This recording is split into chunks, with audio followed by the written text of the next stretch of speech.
Hello నమస్తే, welcome back to mom and Sri sisters. ఎలా ఉన్నారండి అందరూ? నేనైతే చాలా బాగున్నాను. ఈరోజు నేను మీకు చూపించబోయే రెసిపీ జొన్న రొట్టెలండి. ప్లెయిన్ జొన్న రొట్టెలు కాకుండా కొంచెం డిఫరెంట్గా చాలా ఈజీ మెథడ్లో ఎలా చేయాలో చూపించబోతున్నానండి. సో వీడియో స్కిప్ చేయకుండా లాస్ట్ వరకు చూసేయండి. ముందుగా ఒక బౌల్లోకి 2 కప్పుల జొన్నపిండిని తీసుకోండి. ఈలోపు గ్యాస్ పైన ఒక బౌల్ పెట్టుకుని 1.5 కప్ వాటర్ని రోలింగ్ బాయిల్ అయ్యే వరకు బాయిల్ చేసుకోండి.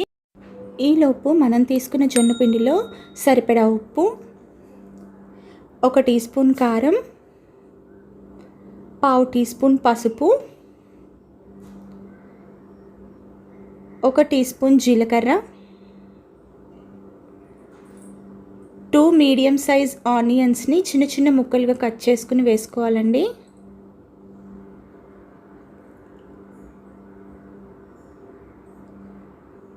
ఒక 2 పచ్చిమిరపకాయ ముక్కలు కారం తినేవాళ్ళు చిన్న చిన్నగా తరిగి వేసుకోవచ్చండి. నేను పిల్లలకి కారం వస్తుందని చెప్పి తీసేయడానికి ఈజీగా ఉంటుందని కొంచెం పెద్దగా కట్ చేశాను.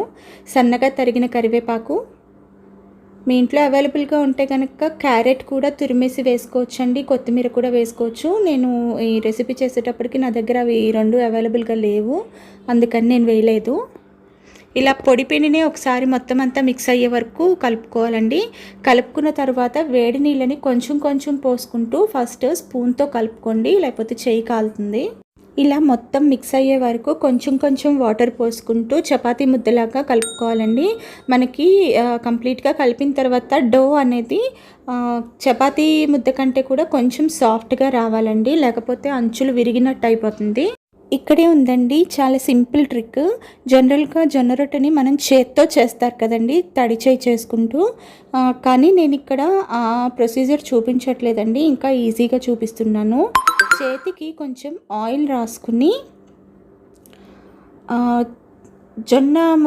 జొన్నపిండి ముద్ద నుంచి ఒక చిన్న పిండిని తీసుకుని బాల్ లాగా చేసుకుని దాన్ని పూరీ ప్రెస్ ఉంటుంది కదండి మీ ఇంట్లో, ఆ పూరీ ప్రెస్లో మందపాటి కవర్ పెట్టుకుని దానికి కూడా ఆయిల్ రాసుకుని అందులో బాల్ పెట్టి నొక్కేయండి.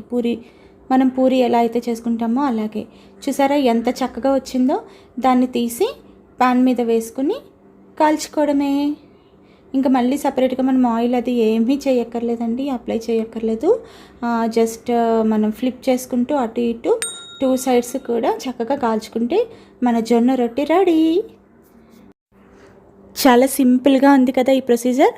మరి ఈ సింపుల్ అండ్ టేస్టీ ప్రొసీజర్ని మీరు కూడా ఫాలో అయ్యి ఎలా వచ్చిందో నాతో కామెంట్ సెక్షన్లో షేర్ చేసుకోవడం మర్చిపోకండి. ఈ వీడియో కనుక మీకు నచ్చినట్లయితే వీడియోని లైక్ చేయండి, షేర్ చేయండి, మన ఛానల్ని సబ్స్క్రైబ్ చేసుకోండి.